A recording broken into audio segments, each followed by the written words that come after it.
Sur l'initiative de Jean-René Nicolo et de son cousin, ils ont découvert dans un grenier 400 plaques de verre, des photographies prises par leur grand-père Auguste Gauduchot entre 1911 et 1923. Ils ont décidé de partir à la recherche des noms des personnes et des lieux photographiés en s'appuyant sur les souvenirs des habitants les plus âgés. Je vous propose à présent de partir sur les traces d'Auguste Gauduchot entre 1911 et 1923. Ce Vendéen a photographié les habitants de Saint-Martin-des-Noyers. Des portraits, des scènes de la vie quotidienne immortalisées sur des plaques de verre. 100 ans plus tard, son petit-fils Jean-René Nicolo les a retrouvés avec son cousin dans un grenier. Après les avoir remises en état, ils ont décidé de se lancer dans une véritable enquête.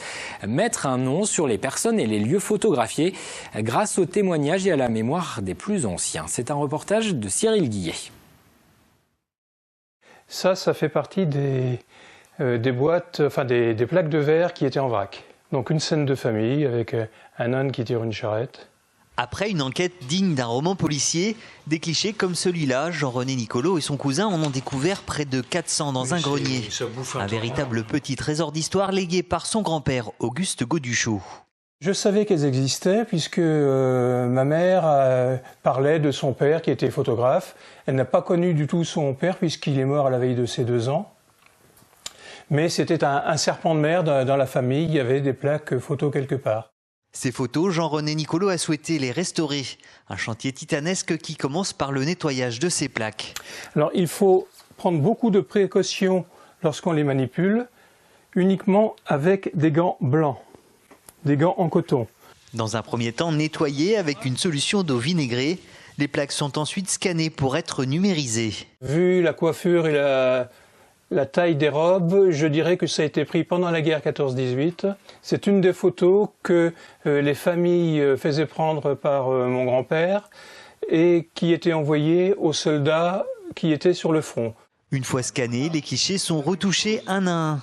Un travail de fourmi pour lequel il n'a pas compté ses heures. Et pour l'aider à retrouver les noms des personnes qui ont posé sur ces photos, il a créé un site internet baptisé photoguste.com. Il y a des photos qui ont une douzaine de commentaires. Je reconnais bien le père machin. Ah, un autre commentaire, non, tu te trompes, puisque la photo a été prise dans tel autre village, ça ne pouvait pas être le père machin, c'était le père Tartampion.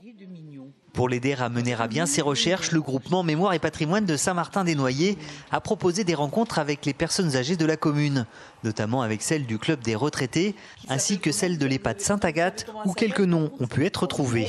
Là, elle était mariée à Auvinet, Hélène. Hélène. Oui. Le club des retraités a été plus réactif. Ils ont cherché dans leur tiroir leurs anciennes photos pour comparer avec celles qui passaient et ils ont pu nommer des personnes, nommer des lieux. C'est un petit peu difficile, mais bon, on y arrive.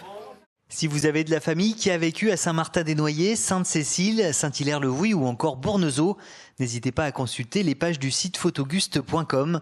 Peut-être pourriez-vous mettre un nom sur une de ces photos. Avant de nous quitter,